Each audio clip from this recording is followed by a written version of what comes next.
Olá pessoal, Guilherme Lima, Evolo Papo. Vamos bater um papinho hoje aí sobre a questão, da sexolatria, né? Então, eu gostaria, de dizer que latria significa adoração excessiva, né? A sexolatria seria justamente aquela pessoa, que meio que tem a vida centrada em torno do sexo, né? Então, ter uma vida centrada no sexo, é bastante comum hoje, nos jovens de hoje, do dia a dia, né? São pessoas que meio que tomam contato com pornografia desde bem cedo e meio que são pessoas que centram, sua vida nisso, né? Eu diria que não é raro hoje, que jovens meio que pensem em sexo quase que o tempo todo, né?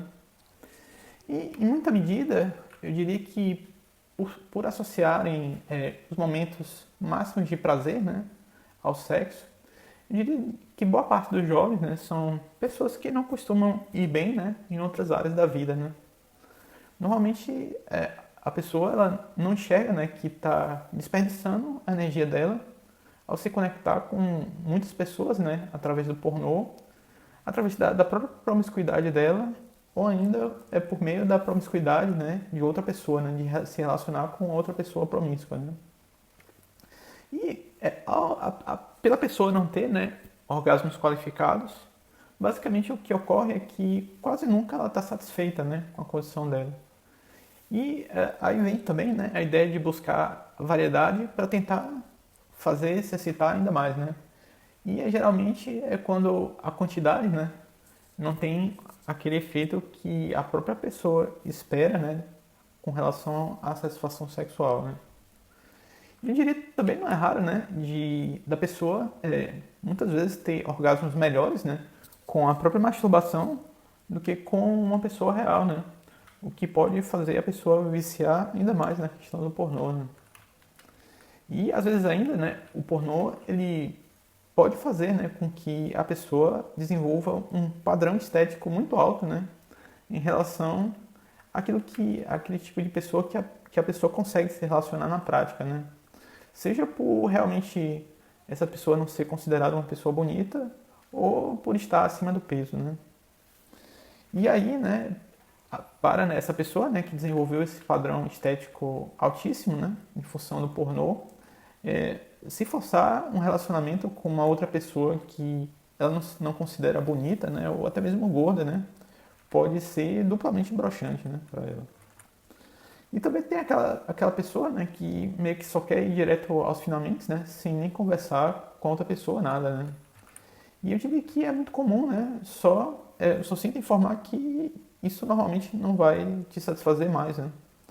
E você usar uma outra pessoa como você usaria, um boneco inflável, pode aparentar, segurar as pontas, mas nunca será, a fonte de um relacionamento que você considere satisfatório, né?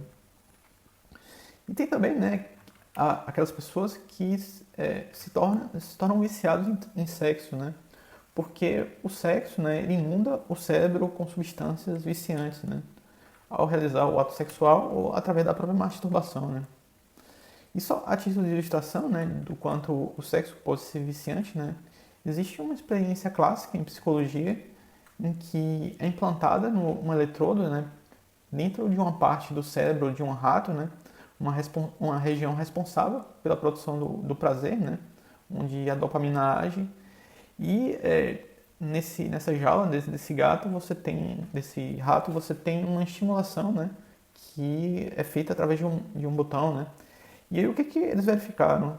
Quando a cobaia descobre o botãozinho, do prazer, ele fica sem comer nem beber e ele permanece pressionando essa alavanca para ter prazer e ele morre literalmente de prazer, Ele morre enquanto o cérebro dele aguentar, ele tá lá apertando o botão, Isso serve para a gente refletir, como realmente o sexo, ou a masturbação são coisas viciantes, E eu diria também, que uma das causas, da sexolatria, esse impulso desenfreado sexual, pode ser também fruto, da baixa qualidade do tempo, que uma pessoa vive, Ela não gasta seu tempo de uma maneira que ela considere prazerosa, E sendo que os máximos momentos de prazer são geralmente associados ao sexo, né?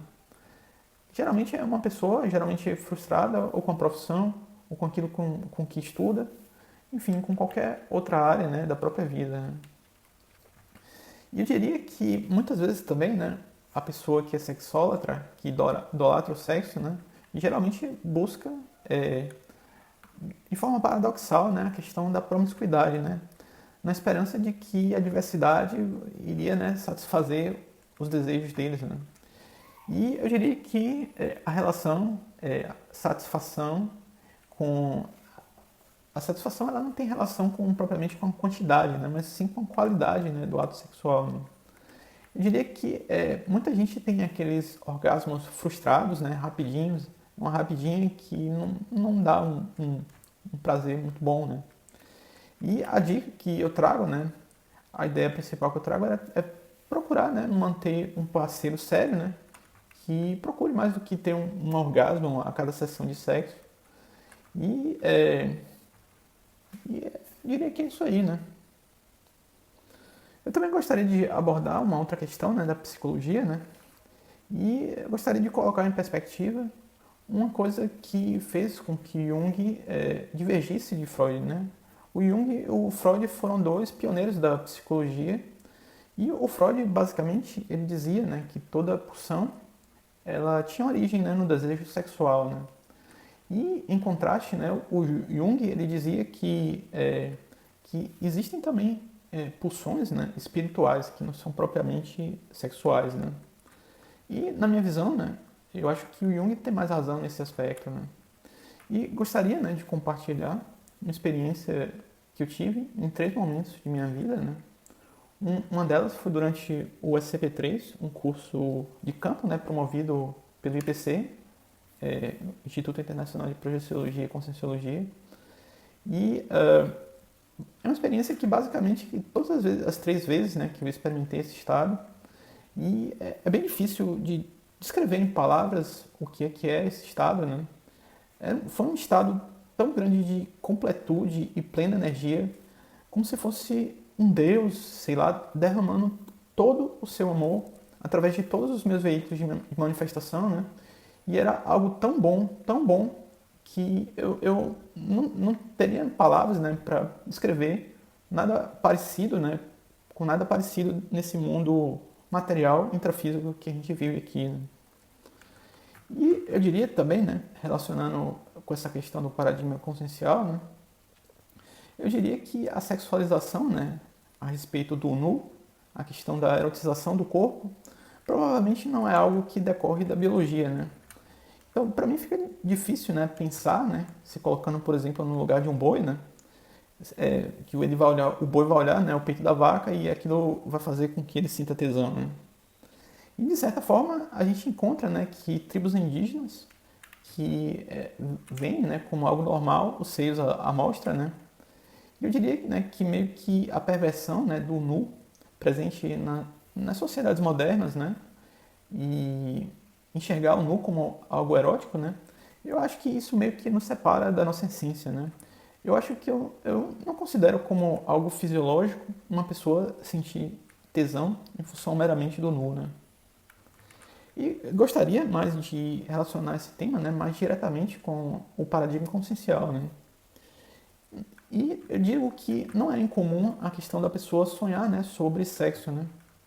A Conscienciologia meio que traz a informação, né, que existem espíritos que ainda se sentem carentes com relação ao sexo, né, mas como do lado de lá não existe orgasmo, né, eles meio que se encostam, né, nas pessoas durante o ato sexual ou a masturbação dela, meio que para fazer um lanchinho. O pessoal costuma apelidar isso, né, o lanchinho dos espíritos e os espíritos carentes, né, no caso. E ainda tem também, né, a ideia, né, de que muitos espíritos eles enganam as pessoas, né, porque no mundo espiritual eles podem mudar de forma, né, como elas se apresentam e terminar enganando, né, a pessoa, né. E você então pode imaginar, né, o que acontece se for uma pessoa muito apegada, né, à questão da erotização do nu, né. E essa é a realidade, né. Aquela pessoa, né, que não pode ver um par de peitos, né, é uma pessoa que normalmente é facilmente manipulável, né, no mundo espiritual, ou como chamado, né, pela Conscienciologia, a questão da dimensão extrafísica, que seria justamente esse mundo espiritual, né. Gostaria de finalizar esse EP, né, com duas recomendações, né. O primeiro é um vídeo curtinho da Monja Cohen sobre a questão dos impulsos sexuais. É um vídeo pequeno, de 1 minuto, tá aí no YouTube que você vai ver ele aí e provavelmente vai ser legal, né? E eu gostaria também de indicar, né, um livro, se você já começou a ficar de alguma forma incomodado com a questão do pornô, né? E você leu esse livro, Pornificados, da Pamela Paul. É um bom livro, aí, um bom estudo sobre essa questão da pornografia, né? Gostaria também de finalizar, né, com a nossa clássica recomendação na arte, né?